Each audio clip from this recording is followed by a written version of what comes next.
Out Media and brought to you by www.15rounds.com, the worldwide leader in boxing news.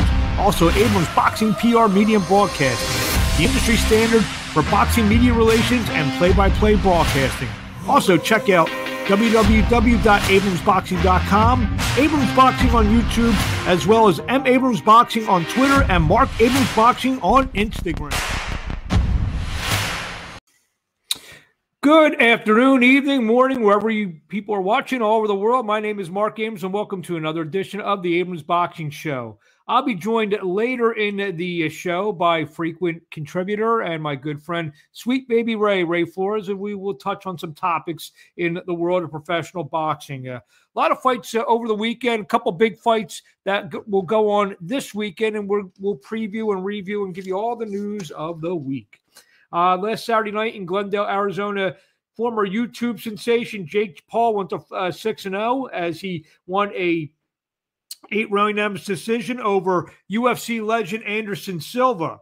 It was a really good fight in the sense that I think this legitimizes Jake Paul in one regard, that he's a fighter. I mean, if you want, I'm not ready to compare him. I know he was calling out Canelo Alvarez after the fight and all that good stuff. Don't need to see that not happening.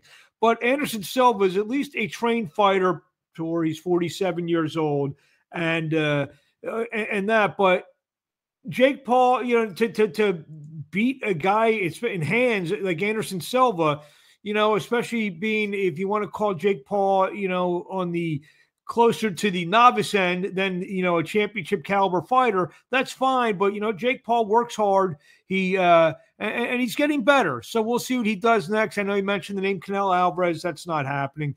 I suspect the fight with a former UFC star Nate Diaz, who's, more of a stand-up guy himself. He's definitely a striker, a hand striker, a puncher. So if that fight happens, and now they're starting to talk a lot of crap with each other online, and they have been. So we'll see if that fight happens. On the undercard, 18-year-old lightweight Austin Sylvie went to 8-0, notched his 8th knockout as he scored a stoppage win over Braulio Rodriguez. The fight just happened 61 seconds into the fight. Sylvie's signed to Jake Paul's most valuable promotions and maybe a prospect to look out for. Alejandro Santiago went to 27-3-5, notched his 14th stoppage as he stopped number 13 ranked WBO and IBF number 14 Antonio Nieves.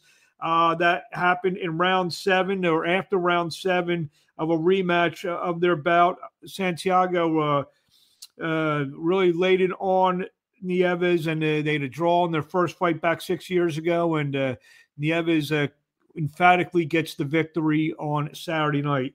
Also, MMA fighter turned boxer now, Uriah Hall, scored a 4-round unanimous decision over former NFL star running back Le'Veon Bell. Scores are 40-36 on all cards there for Uriah Hall. Also, UFC fighter Chris Avila beat up Dr. Mike Varshavsky via 4-round unanimous decision. Scores are 40-36 on all cards for Chris Avila. Saturday night in New York City, Vasily Lomachenko went to 17-2 as he scored a very competitive 12-round unanimous decision over upstart and Jermaine Ortiz, who's looking for the upset-minded Jermaine Ortiz. Scores are 117, 111, 116, 112, and 115, 113 for Lomachenko, who got off to a bit of a sluggish start. Ortiz did a heck of a job over the first half of the fight.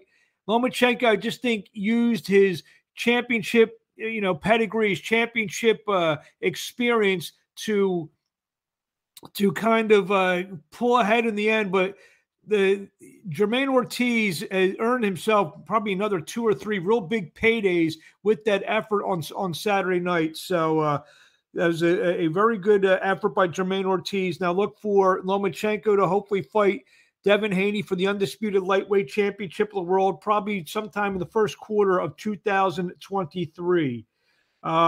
Great fight on DAZN as William Zepeda scored a emphatic 12-round unanimous decision over former world champion Joseph Diaz. That fight took place in San Diego. Scores are 119, 109 twice, and 118, 110 for William Zepeda, who broke the CompuBox records for over 1,500 punches thrown by a lightweight in a 12-round battle. So look for William Zepeda now to enter the crowded lightweight mix that already has the aforementioned Haney and the aforementioned Lomachenko, Gervonta Davis, Ryan Garcia, Michelle Rivera, Isaac Cruz. William Zepeda now is definitely a name to throw in that mix.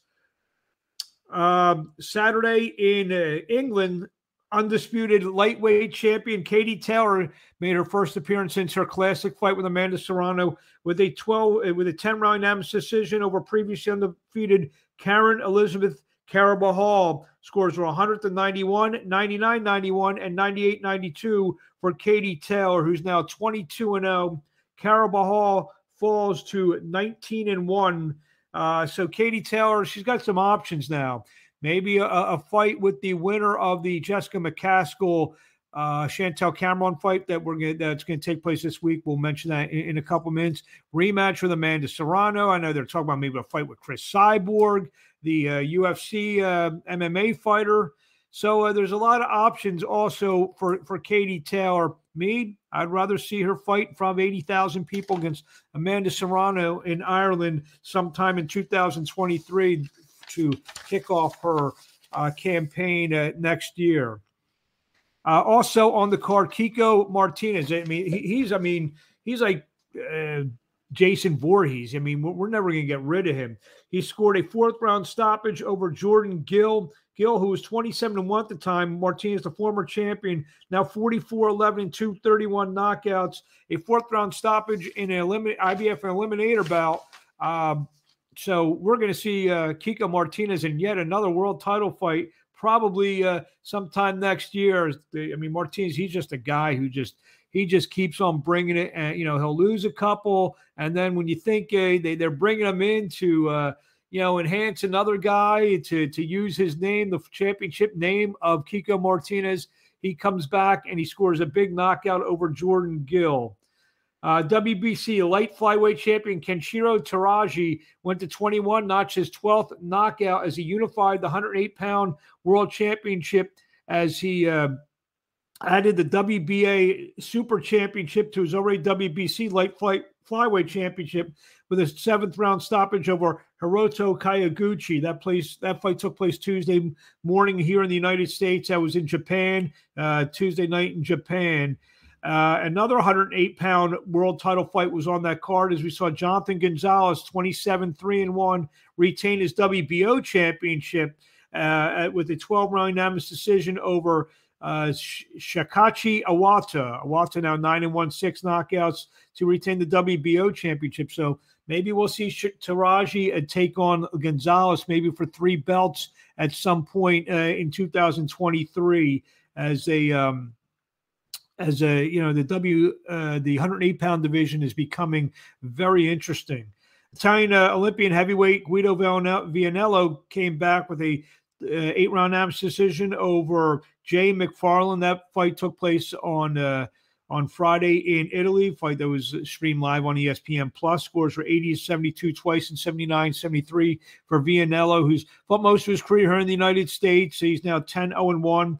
And he got his first victory without knockout, 10-0-1, 9 knockouts. Also, speaking of top-ranked heavyweight, Saturday night in Philadelphia, Sonny Kanto went to 11-0 with 9 knockouts as he stopped James Bryant in the 2nd round of their bout at the 2300 Arena in Philadelphia. So look for the progress of Vianello and Kanto. A lot of stuff going on this week. Great show in Dubai on Saturday in England, actually Abu Dhabi, as Dimitri Bivol, 20-0, 11 knockouts, takes on Gilberto Ramirez, 44-0 with 30 knockouts. It's a fight that's been brewing for a couple years now, as Ramirez has been calling out Bivol. Bivol now with his first bout since his fight with Canelo Alvarez. I'm going to lean to Bivol in this fight. I think it's going to be a hell of a fight. So, I mean, I love the fight on Saturday, live on the Zone, early afternoon here in the United States. So I'm looking forward to watching Bivol and Ramirez. Another world title fight. Actually, there's two more world title fights on the card. Shavkat Rakhimov, 14-0, will take on Zelfa Barrett, 28-1. That will be for the IBF super featherweight title. And also for the undisputed 140-pound world championship, Chantel Cameron will take on Jessica McCaskill, who's the undisputed lightweight championship this week for the IBF, the IBO, WBO Super, WBO, WBC Super Lightweight Championship. So Cameron, 16-0, takes on McCaskill, 12-2. So that should be a terrific fight as well. So into some early afternoon action, awesome fight card, Matchroom, DAZN, live from Abu Dhabi Saturday. Also on the card, we'll see the Yafai brothers, Galil and Khalid will be in action as well. Saturday night, Showtime will offer a triple header as WBA super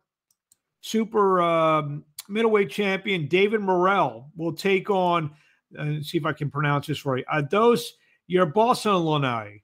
Morrell 7-0.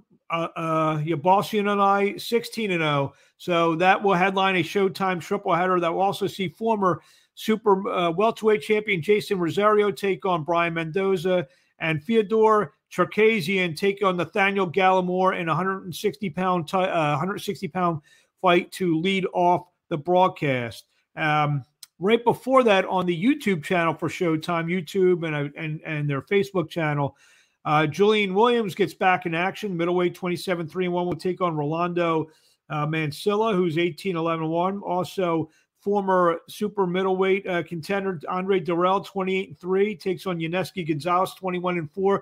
Interesting light heavyweight bout. And also, in a rematch of a draw, Kent Cruz, 16-2, takes on Enrico Gogahia, 13-1. So, good 6 fights if you want to stick in from 7 o'clock Eastern on Showtime, first on the YouTube/Facebook pages, and then on linear Showtime beginning at 9 p.m. Eastern time. Also on WatchBoxingTV.com on Saturday night. Let me get to it. Christy Martin Boxing Promotions will present a card that will feature some good fights. I know a kid named Brusov is a fighter that I'm looking forward to. So WatchBoxingTV.com or WatchBoxing TV will have, like I said, a terrific night of boxing as well. A few news items. Let me get to the news of the week here. Oh, some more news items in this. Maybe not. Here we go. Undefeated WBA Cruiserweight Champion Arsene Golamay in 26-0, 18 knockouts will be back after a 3-year layoff, and how he still has a title is unbelievable. Defend against number 1 ranked contender Alexei Urgav, 11-0, 7 knockouts. That will take place November 19th in France. Connor Ben was called to the board for the British Boxing Board of Control to attend a hearing of allegations. The hearing took place on October 21st, and Ben voluntarily relinquished his license for the British Boxing Board of Control in accordance with rule. Ben, obviously, we know he tested positive for a banned substance right before his fight with Chris Eubank, so he voluntarily gave up his license, so we won't see Connor Ben for a while. The WBC officially informed was informed by WBC super flyweight champion Jesse Rodriguez his decision to vacate the title.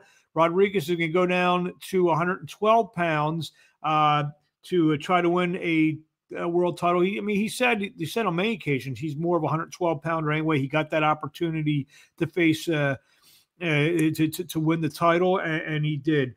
WBO number 1 ranked Jaime Munguia is going to be looking to stay busy as he takes on Gonzalo Correa. Munguia 40-0, 32 knockouts. Correa 21-5, 8 knockouts. That will take place November 19th in Guadalajara, Mexico. The fight we broadcast worldwide on DAZN. And also the WBA Championship media offered a resolution ordering a fight between undisputed featherweight championship fight between Amanda Serrano and Erica Cruz. So look for that fight to happen very, very soon. Earlier this week, I had a chance to talk to my good friend, Sweet Baby Ray Flores. We touched on some boxing topics, and this is how it went. Now, joining me on the line is probably my most frequent guest here, and a guy we love to chop up the boxing scene. You see him on Fox, you see him on International, you see him everywhere. In fact, you're on my TV more than like a lot of things, right? Sweet Baby Ray Flores. Ray, what's going on, my man? What's up, Mark? How are you, my man? Always a pleasure to join you. Good. The wheels are always turning in the boxing business. So we'll hit a few topics. Do 10, 12 good solid minutes here. Last week, we saw Vasyl Lomachenko struggle a little bit in the first half of the fight. He kind of took over his fight against Jermaine Ortiz late. What'd you think? And they brought Devin Haney into the ring. Devin, that seems to be the fight that they're setting up, a fight I think a lot of boxing fans would love to see as well. Yeah, I think it was all the case when Lomachenko went and defended his country with Ukraine and didn't take the fight with Kambosos. That Top Rank was like, okay, we also have Devin Haney. Let's approach Haney to see if he wants to go over to fight Kambosos. He naturally went over there, beat him twice, which is no easy task. And now, Lomachenko and Haney are being set up to fight one another. I like I always like that foreshadowing. I don't think it does anything wrong to a fight. I think it only builds it up, and it's smart. Now, granted, sometimes those plans can be foiled. Look at, Bivol and, Canelo and that whole deal and stuff like that. But, we still got Canelo and Triple G number 3. But in my opinion, I think Lomachenko looked at step slow. I thought Ortiz was better than what people thought. And I think that very reason we're going to see Lomachenko and Haney. But I think Haney now will open up as a bigger favorite than what he was heading into the fight before Lomachenko fought Ortiz. You think Lomachenko, for lack of a better term, on the back nine a little bit? I think so. And you know what? There's no shame in that because he's had a tremendous career and he was in the amateurs for so long. What did he have? Like 400 amateur fights? I mean, correct. People don't realize that in the gym, even if you're preparing for an amateur fight, that's wear and tear on your body that you are giving up literally for free. And yeah, he was a 2-time Olympic gold medalist, but still wear and tear for low financial, if any, no financial, repercussions or development. And the fact that he's still fighting at a high level, I think just goes to speak to the greatness of Lomachenko. But yes, I think his time has probably sailed and Devin Haney's getting him at the right time. You mentioned Dimitri Bivol, good fight this Saturday. But I'm looking forward to him and Zurdo Ramirez. What are your thoughts? I don't think it's a walk in the park for Bivol whatsoever. I think it's a very winnable fight. I think it's a heck of a fight. I think Ramirez can win the fight. I think styles make fights, and Ramirez is one of those guys who's busy and who's active and has got a good chin, and I think he could give Bivol problems. But with that being said, you and I were both at Bivol's U.S. debut, which people sometimes fail to realize there at MGM National Harbor. But I think Bivol being so technically sound and focusing on the fundamentals is going to be the difference in the fight. I think Ramirez is going to be aggressive and gives a very good account of himself. But I think this fight, I see it as about 116, 112, 115, 113 in favor of Dimitri Bivol. So you don't see any, and a lot of fighters can get caught up in this. No Canelo hangover for Dimitri Bivol.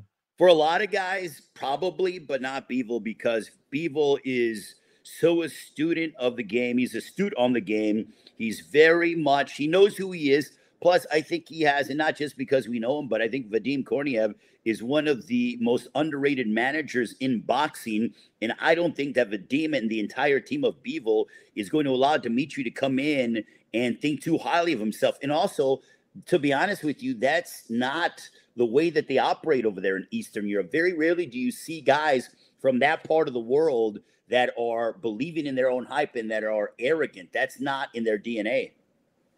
I know just by looking at your social media, you enjoyed watching the Jake Paul fight the other night. What did you think of it?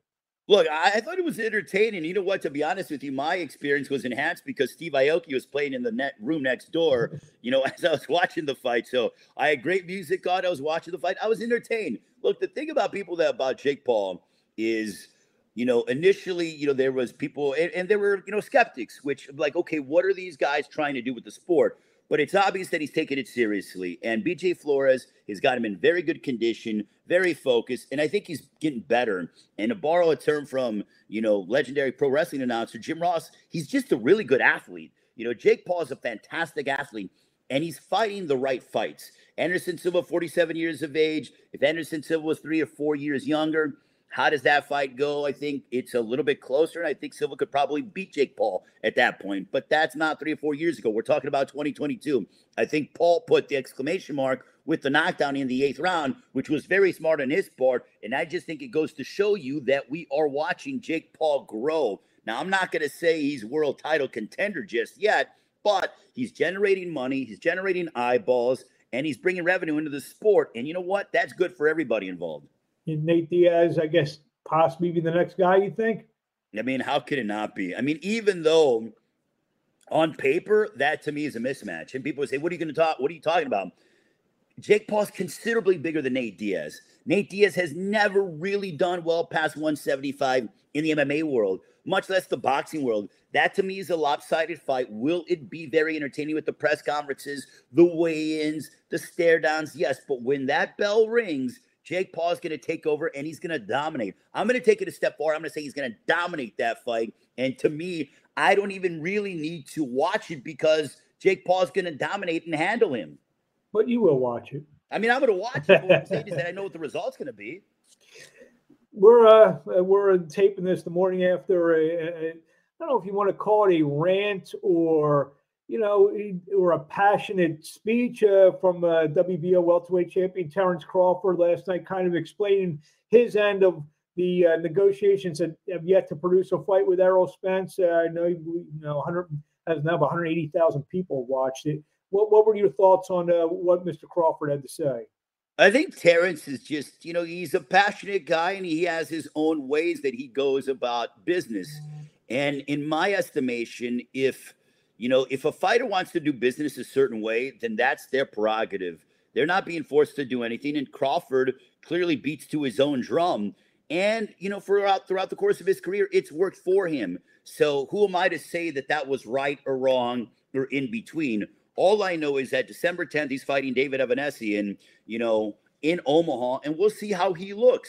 And Spence is probably going to have to take another fight, whether that be Staniones, whether that be Keith Thurman, I don't know. But I am hopeful that once those 2 fights are done, that they both reconvene at the table and try to make that fight happen. Again, though, when you take fights before, in the interim, you open yourself up to get hurt, possibly lose. And look, I know people are writing off David Evanesian. People were laughing at the fact that Robert Garcia said, who the heck is Evanesian? People are saying whatever. How many times? Tough guy. Yeah, he's not an easy, it's not going to be the walk in the park that what people think. I always judge a fight until after it happens. So let it happen first, and then I'll make my assessment. Even though I said I think Jake Paul is going to wipe the floor with Nate Diaz, again, I could be wrong. I mean, it happens. Tank Davis, Ryan Garcia apparently broke down over the last week. What are your thoughts on that? I mean, I hope that it sounds like both fighters want the fight, and I'm hoping that the power brokers just get together and make it happen, however degree that it might be. But the sport needs it because we need marquee fights, and that's what sells pay-per-views. That's what sells tickets. People love watching marquee matchups. That's why the NFL has been and always will be king, because every single Sunday you get a marquee matchup or 2 or 3 on your Sunday schedule or Monday schedule. Are you okay with if we get the Usyk fight next? Are you okay with an appearance fight for the heavyweight champion Tyson Fury against Chisora? I mean, it's if we get the Usyk fight next. I mean, to me, it's like, what's the point? Because he's drilled him twice already, and neither fight has been close. And what has, aside from the fact that Chisora is as tough as nails, and I would never want to see him in a back alley whatsoever, but what has he done to get a chance at the heavyweight championship of the world. And I know Frank Warren read his top 10 list, and he's like, well, I ran down the list and look at who, whatever. It's like, come on, Frank. Okay, you have your promoter hat on, very successful, credit to you. But Chisora hasn't done anything to warrant this opportunity. It makes no sense in my estimation. But you know what? Fury wants to stay busy, and he clearly doesn't care what people think. And I guess they're selling well with tickets. But I think Tyson Fury could fight Hasbulla, in which I would pick Hasbulla to beat Tyson Fury. And that would sell 100,000 tickets out in the UK, my friend. By the way, what's the obsession with Hasbulla? Hasbulla's the baddest man on the planet. Have you not seen what he does? He's destructive, my friend. So, I mean, what, are you looking forward to? We'll wrap it up here. The first maybe first quarter of 2023, we're almost completed with the schedule for the end of 2022. Maybe another fight. Maybe we'll get a Thurman fight announced with Spence or something like that. Maybe for December 17th. But if I say peek into your crystal ball, January, February, March, what's Ray Flores looking to in the world of boxing? Sorry to cut you off, Mark. I want to see Boots Ennis back. I love watching him fight. I want to see Boots Ennis back. I want to see what happens with Gervonta and Ryan Garcia, because Gervonta Davis is a very exciting fighter. He's in the prime of his career. I want to see what happens in the heavyweight division, what's going to transpire with Deontay Wilder and Andy Ruiz. It sounds like the WBC is going to order that fight at their convention next week. So, how does that go about? What happens next with Canelo Alvarez? Even though people want him back, and Eddie Hearn's talking about him coming back in May, I think Canelo should take, the year off and should fight in September to give himself a full year to be able to, rest and recuperate. Mm-hmm. Also, what happens with Shakur Stevenson? He is really growing and blossoming and everything else. So, there are a lot of names. And also, what's going to happen with the PBC guys in the super middleweight division? You got Caleb Plant, you got David Morales fighting this weekend. David Benavidez is fighting Uzcategui. What's going to happen with Jamal Charlo? Those four guys, at some point, I want to see like a round robin in 2023. So those are some things that have gotten my interest for the first half of 2023. Well, Ray, we banged out about 7 or 8 topics real quick in about 12 minutes, Ray. We always thank you for a few minutes of your time. I guess fans all over the world, maybe not in the United States, could see you on the call this Saturday night live at the Armory in Minneapolis, Minnesota. David Morrell. Have you worked on this guy's name, Ados? Not yet, my friend. Ados? Yasan Kolai or something like that? Not yet. That's what I'm going to tackle today and tomorrow. There you have it, Ray. Thank you for a few minutes' time. We'll talk to you along the way. Appreciate it, brother. Thank you.